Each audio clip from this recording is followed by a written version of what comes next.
அந்த மாதிரி கொடுக்க வேண்டியது அவங்களோட கடமை, இவங்களுடைய உரிமை. ஆனா இவங்க ரெண்டு பேரும் எவ்வளவு சீரியஸா ஒரு பிரச்சனை.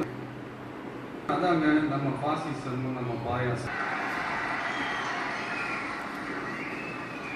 அதான் நம்ம இனிமையோ கொள்கை இனிமையோ. ரெண்டு பேரும் என்ன பண்றாங்கன்னா, ரெண்டு பேரும் பேசி வச்சுக்கிட்டு செட்டிங்லாம் பண்ணி வச்சுக்கிட்டு மாத்தி மாத்தி சோசியல் மீடியாவில் ஹேஷ்டாக் போட்டு விளையாட்டு இருக்கிறாங்க. என்ன நடந்துகிட்டு இருக்கு?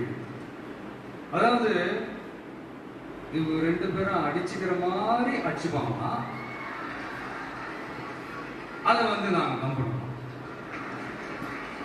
மக்கள் நம்பணும். What bro, it's very wrong bro.